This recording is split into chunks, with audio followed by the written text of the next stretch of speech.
Bonjour, dans cette vidéo nous parlerons des écosystèmes. Imaginez un hôpital, un lieu rempli de médecins, d'infirmières, de patients et d'autres personnes. L'hôpital comprend également le bâtiment lui-même, des lits, des ordinateurs et des médicaments. Cet hôpital en fin de compte est un peu comme un écosystème, à différence qu'à la place des gens il y a des êtres vivants, comme des animaux, des plantes, des bactéries, et qu'au lieu des murs remplis de médicaments il y a des montagnes, des rivières et de la terre.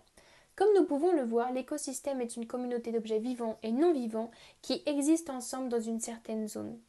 Sur cette image, un écosystème, il y a des objets vivants, comme par exemple des animaux, des plantes, des insectes, des bactéries, des poissons et des champignons. Cela correspond à l'ensemble des êtres vivants d'un écosystème, c'est-à-dire la biocénose. Sur cette image, il y a également des roches, du sable, la température, la luminosité, qui sont des objets non vivants. Nous les appelons un biotope, autrement dit l'ensemble des caractéristiques physiques et chimiques d'un écosystème.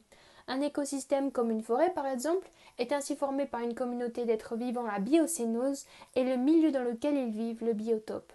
La planète entière est recouverte d'innombrables écosystèmes comme ce lac dans lequel on retrouve des poissons, des amphibiens, des algues. Dans l'écosystème lac, on retrouve également des insectes, des oiseaux et des bactéries. C'est ça, biocénose. Ce lac est un milieu de vie, c'est-à-dire un environnement physique avec des caractéristiques spécifiques qui permettent à des organismes vivants d'y prospérer.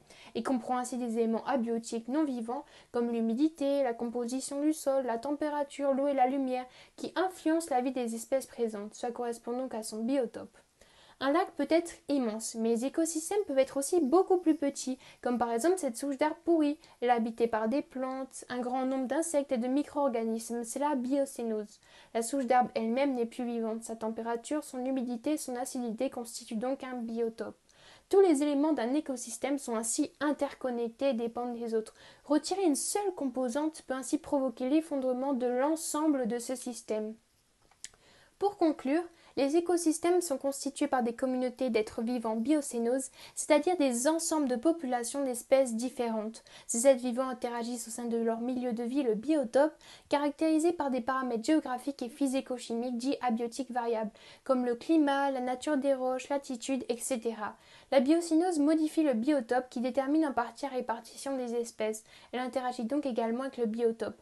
Merci beaucoup d'avoir regardé cette vidéo et nous espérons que maintenant les notions d'écosystème, de biotope et de biocénose sont plus claires pour vous.